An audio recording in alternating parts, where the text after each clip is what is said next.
Assalamualaikum warahmatullahi wabarakatuh. Wilujeng patepang Dewi sareng Mang Augustin. Palamitra anu dipihormat dina denget ayeuna simkuring Mang Augustin masih medar dongeng dina carios Si Geot, Yasana, Kang Heri Supriyadi. Pihatur rebunuhun oge ka asadayana anu parantos berkontribusi like, komen, subscribe sareng share channel Dongeng Mang Augustin. Nyangga keun carios nyambung, mugi tiasa ngahibur, nyandak pelajaran, oge nyandak mangpaat saseurna.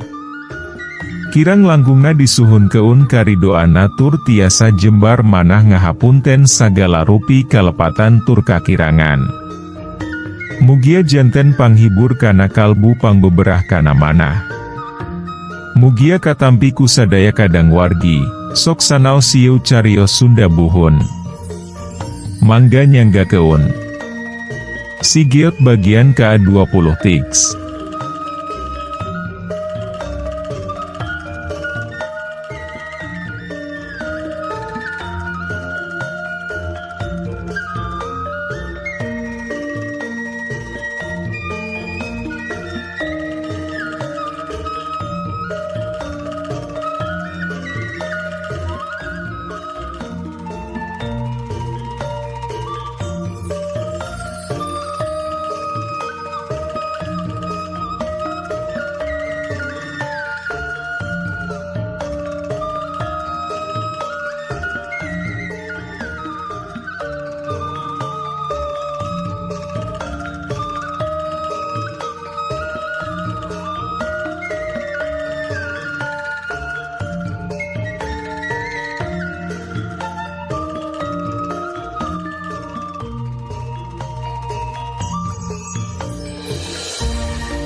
Sakal warna tilau leweungan, guragiru baecep danu maah muwuruku dana anu dicangcang.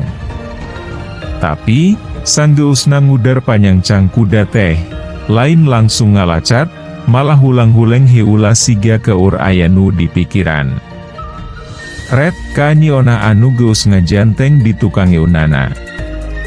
Ari tadi, naha bet poharana langsana, nya jeung naon anu diceung-ceurikan deui. Asa teu beak pikir aing maah. Eta pisan punjuna nyi dangding teh, cep. Sakur kekecapan dina dangding anu dikawih keunana, mampuh nyirep diri nembus sukma.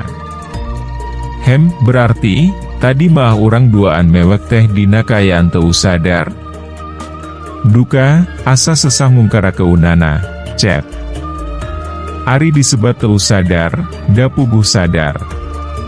Ngan pedah, bet asa sesah pisan enggoning ngadali keun pagaliwotana rasa, pangaruh tina runtuyan kalimah anu dikawih keun ku Nyi Dangding dina mangsa harita.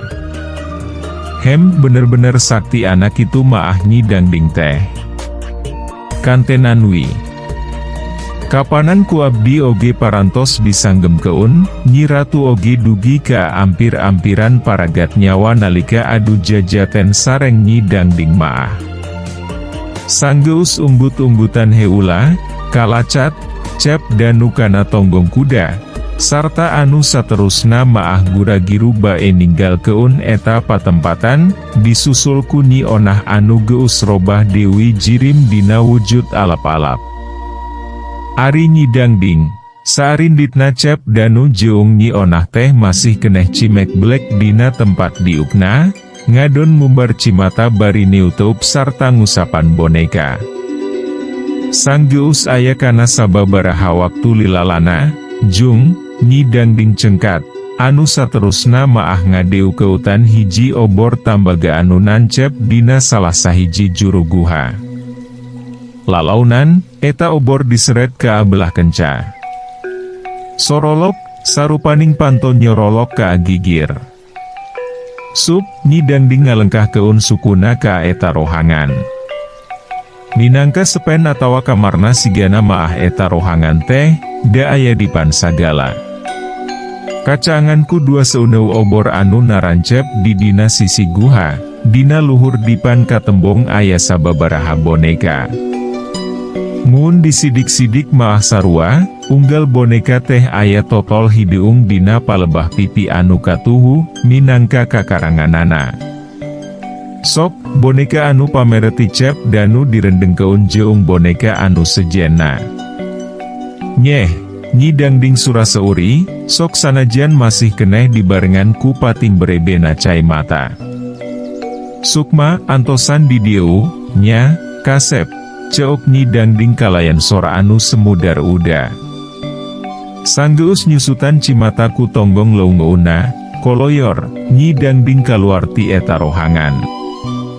Pantona oge nyorolok Dewi sanggeusna obor tambaga didedetkeun ka abelah katuhu maah. Koloyor, gek, Nyi Dangding diuk Dewi dina ngajemprakna batu anu samemehna dipake narima tatamu. Red, kana kanjut kundang anu eusina duit jeung mangrupaning rarangken emas, anu tayohna maah henteu kungsi dibawa Dewi ku Cep Danu. Siga eueuh pisan pangajena dina teu-teuk Nyi Dangding maah eta barang teh.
Kaayaan alam geus poek Dewi. Dina mangsa kira-kira wanci geus mimiti ngagayuh ka asare uruh kolot, harita teh Cep Danu jeung Nyi Onah maah karek narepi ka aburuan imahna. Cep Danu langsung ngalacat ka atepas imah, ari Nyi Onah maah ngoreleng heula sabab dititah ngampihkeun kuda. Nyi buka pantona, jorokna Cep Danu, dibarengan ku keketrok kana panto. Tacan saretayohna maah Nyi Wiwi teh, dateu kungsi lila oge ngurunyung mangmuka keun panto. Tos mulih Dewi geuning, Kang. Kumaha, hasil? Engkewi ngawangkong maah, akan carape keneh. Angguran maah panggieun keun heula cikopi. Bari sakalian deuwih pangyayagi keun dahar, asa geus lapar pisan ieu teh. Nyi Wiwi teu kungsi nembalan, gura-giru bae asup Dewi ka ajero imah, sejanohonan parentah tinu jadi salakina. Sanggeus nulakan heula panto, Cep Danu oge ngoloyor ka patengahan. Gek, dina kursi, ngadon nyarandekeun awakna siga anu carape pisan. Wajar ari kitu teh maah dalalampahan bulak-balik ti lemburna ka panganjerekan Nyi Dangding teh pohara pisan jauhna. Teu lila antarana, Nyi Wiwi ngurunyung mawa cikopi jeung Ciherang. Sok ditunda di hareupeun salakina. Teu kungsi diengke-engke, Ciherangna maah langsung dinum ku Cep Danu nepi ka abeakna. Saleosna Dewi Nyi Wiwi ka hiji rohangan, regot, Cep Danu maah nginum cikopi. Siga anu nimat pisan katempona teh. Sanggeus aya kana sababaraha kedapanana, Nyi Wiwi ngurunyung Dewi kalayan ranggem ku babawaan, meh bareng pisan jeung ngaburinyana cahya biurum anu antukna maah ngajenggelek jadi wujud Nyi Ona, anu ngajanteng teu jauh ti tempat diukna Cep Danu. Gek, geus kitu maah Nyi Ona oge diuk nyang hareupan NU jadi dunungan. Mangsa daharun geus ngajagrak dina meja, bek Cep Danu maah dahar, nepi cacaleuhakan siga anu nikmat pisan. Nyi Ona jeung Nyi Wiwi maah tibang narempokeun. Kumaha, Ona hasil ngolonyi dangding teh? Kusabab salakina maah keur ponyo dahar, antukna maah Nyi Wiwi nalek Nyi Ona, tayohna maah ka jurung kurasa kapanasaran. Hasil, Neng. Engke bade nyusul ka dieu saurna maah. Oh, nya syukur atuh. Tapi, geus apalon kitu? Jalmi sakti eta maah, Neng, pasti apalon. Abdi sareng encep oge satengah kasirep basa nepangan anjeunna teh. Kasirep kumaha? Teu kungsi dipenta 2 kali, barabat weh Nyi Onah nyaritakeun mangwaning kaahengan nu karandapan, mangsa nepungan Nyi Dangding anu nganjrek di hiji leuleweungan sisieun basisir. Cep Danu tiba ngareret bari saka paumbari unggut-unggutan, siga anu ngabenerkeun kana sakur-sakur caritaan anu ditepikeun ku Nyi Onah.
Ari Nyi Wiwi maah nepi ka amindeng pulahak polohok mangsa ngaregepkeun caritaan tinu jadi badegana teh.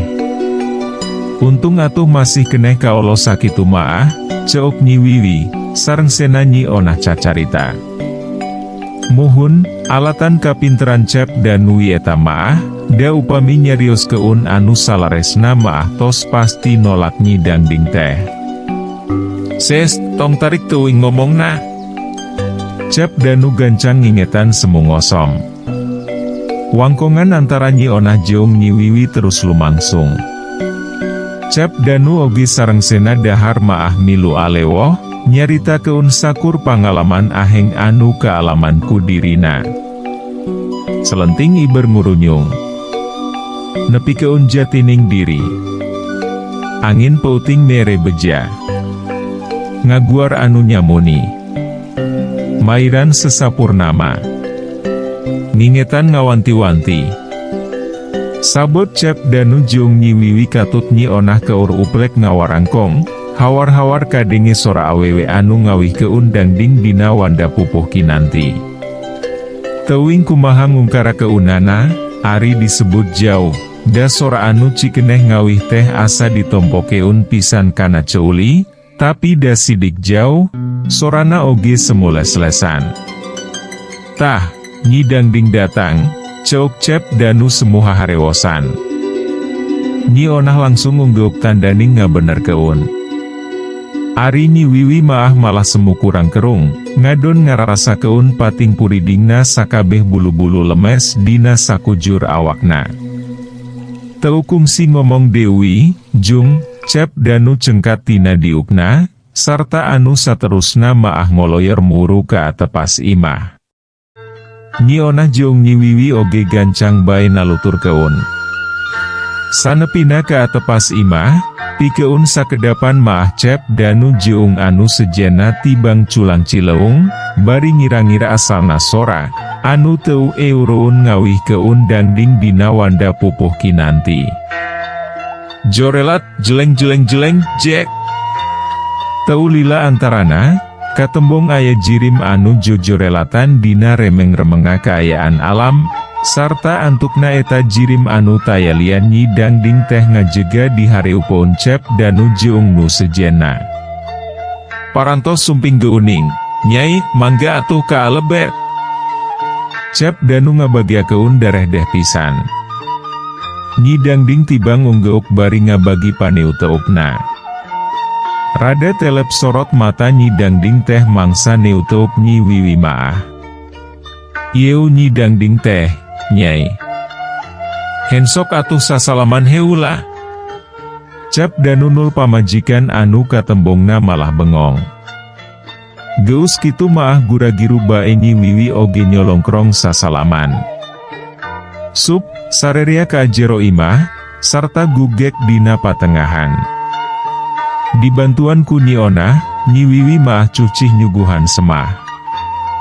Mangga atuh dileuut, Nyai. Sikep Cep Danu siga anu pohara pisan ajrihna. Ukur ciherang anu tarima keun ku Nyi dangding maah, ari sabangsaning kukuehan maah diantep bae, teu kungsi ditoel tul acan. Hensok atuh kuehna, Nyai. Cep Danu ngasor-ngasor wadah dahareun. Ah, teu hararayang. Rek iraha ka apa migran teh? Eu, enjing bae, Nyai, da ayuna mah abdina oge carape keneh. Hem, ari maneh rek milu? Nyi dangding neuteup Nyi Onah. Moal. Sina nungguan bumi si Onah maah. Sareng abdi wika dituna maah. Cep Danu gura-giru mangnembalan keun. Abdi oge ngiring atuh, Kang, celeng keuna Nyi Wiwi. Lah, dagoan wijeung si Onah. Rariweuh mimilu oge. Tiba ngadelek Nyi Wiwi maah mangsa dikitu keun kunu jadi salakina teh. Loba dedemit anu ngajegaanana teh, tanya Nyi dangding Dewi ka Cep Danu. Aya kana welasanana. Paluhur ajeun wewe senjung jajatena. Teu acan kantos ngajajal abdi maah, Nyai. Nanging, ari dua jalmi anu kantos dipiwarang ku abdi maah dugi keangarandapan tatu anu lumayan parna. Hem, ari jalma anu jadi musuh bubuyutan maneh? Ah, jalmi eta mah tayana naonan, Nyai, mung ngandelkeun dedemit anu dikukutna. Hem, heuk, isukan ka apa megaran. Tapi omat, syarat ti kuring kudu sagancangna ditedunan. Kantenan, Nyai. Linggi heulawi di dieu saparantosna ngiwat eta orok maah. Antosan dugi ka apun bojo rengse ngadamel syarat ti Nyai. Cep Danu nurut ka Nyi dangding jeung ka Nyi Wiwi. Nyi Wiwi anu tayohna maah geus ngarti kana maksud kekecapan salakina, tibang umbut-umbutan tandaning ngabenerkeun sarta nyanggupan.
Wangkongan antara Nyi Dangding jeung nu boga imah lumangsung lumayan lilana, nepika antukna maah Cep danu jung Nyi Wiwi aramitan, pajar teh geus teu kuat hayang ngariu-riuh keun kacape awakna. Nyi Onah oge pipilueun amitan. Sanggeus nganteur Nyi Dangding ka hiji kamar pikeun tempat sarena, Cep danu jeung Nyi Wiwi maah kebat bae pating koloyor ka kamarna. Ari Nyi Onah maah, harita amitan oge langsung ngiles teuing ka amana. Saleosna Cep danu jeung Nyi Wiwi sanggeusna nganteur keun dirina ka kamar anu rek dipake sarena. Sajeroning diuk dina empukana kasur teh, paniutup Nyi Dangding maah ngadon museur kana hiji arca dina wanda buta, anu aya di juru rohangan. Muja kasih dongkar geuning yeu manusa teh. Berarti, orok anu rek diiwat ku aing oge, sabenerna maah rek disulur keun ka eta buta, gerentes het Nyi Dangding, kalayan dibarengan ku unggut-unggutan sorangan. Sanggeus hulang-hulang heula sakeudeung, ret Nyi Dangding niutup cak-cak anu ngadaplok di wekut erangetang jandela. Nyeh, aya seuri saulas dina bibirna. Goledak, geus kitu maah Nyi Dangding ngagoler keun awakna. Rauk, meureumkun Dewi Panona, kalayan teukum silila oge katembongna geus ngageubra. Cak-cak anu titadi ngadaplok, ari nempo Nyi Dangding geus tibra maah, ngaburinya jadi cahya beureum, sarta anu saterusna maah ngiles teuing ka amana. Sangilesna cahya beureum, Nyi Dangding anu tetela sabenerna maah caan saree, muka Panona hiula sakeudeung. Nyeh, seuri sorangan. Geus kitu maah raup weh paurum Dewi, sarta teukum silila oge geus ngageubra.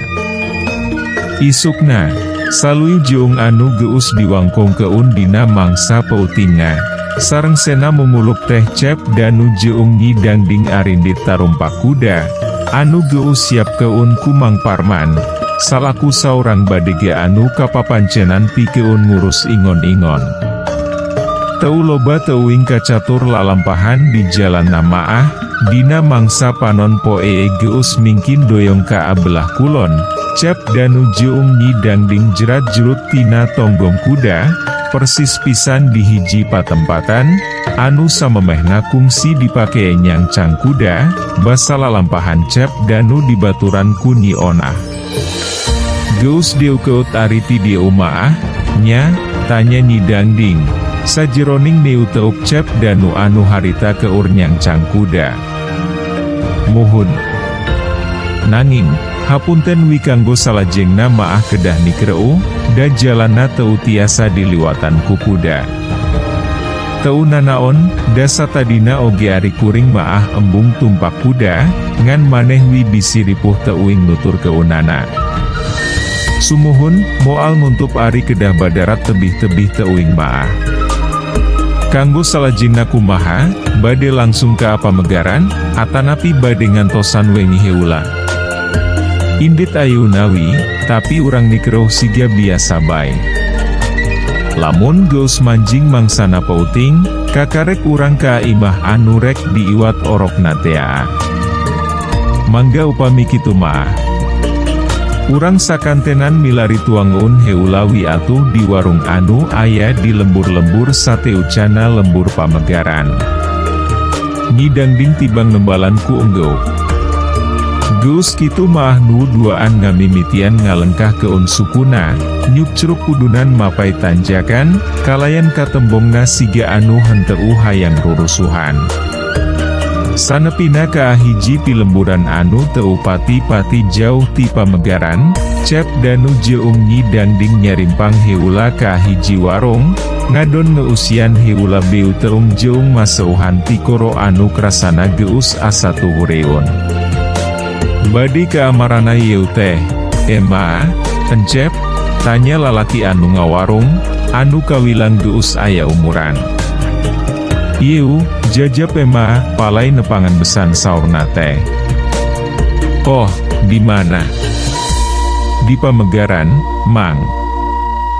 Sajeroning barandahar sakaligus ngareu-reu keun heula kaca penate, Cep Danu jeung nyidang ding maah aruplek jeung nu boga warung. Biasa bae, wangkongan oge taya nu penting, ngan sakadar silih talek asal musal sewang-sewangan. Anu tangtuna oge, sajeroning nembalan panalek tinu boga warung teh, jawaban Cep Danu jeung nyidang ding maah diimblik-imblik ku katerangan anu meunang ngareka-reka. Hayu, bisi burit teuing, sujang, ceok nyidang ding, mangsa kayaan alam geus mimiti radar oper-upan. Mangga, Emma. Estuning nyetel pisan Cep Danu jeung nyidang ding maah mangsa nyandewarana teh, Cep Danu nyebut Emma, nyidang ding ngabasa keun sujang. Sang geus mayar naon-naon anu geus didaharna, langsung bae dua anana pating laleos ninggal keun eta warung. Bade langsung ke apa megaran, Nyai, tanya Cep Danu, sang geus rada jauh ninggal keun warung. Enya, urang nalungtik kaya anana heula. Kumaha saenawi, ari abdi maah ngiringan bae. Geus kitu maah lengkah Cep Danu jadi rada ngagancangan, ditutur keun ku nyidang ding anu ngiclik pangtukangna. Euh, waktosna seep. Caak hanca. Urang simpen di handeuleum sieum paragi nyokot ninggal keun, enjing urang sampeur Dewi, hapunten palamitra kanggo nyumangetken sim kuring, Mang Augustin ngadongeng teh, nuhun keun di subscribe, di like sareng di share, atanapi di komen manawi masih aya keneh nu resepun kana dongeng, supados teu kakantun carios salajeungna. Mangga permios. Anu gereulis karasep anu hoyong carita kisah kasih dinamika romantis remaja. Mangga dangu keun carios nyambung bentang pasantren. Nutos sarpuh gengadangu carios ieu maah bakal kabawa asa ngora Dewi. Kangge nu resep cerita silat. Mangga dangu keun amjar lawan Raja Bangsat sareng rawarontek di channel YouTube Mang Augustin.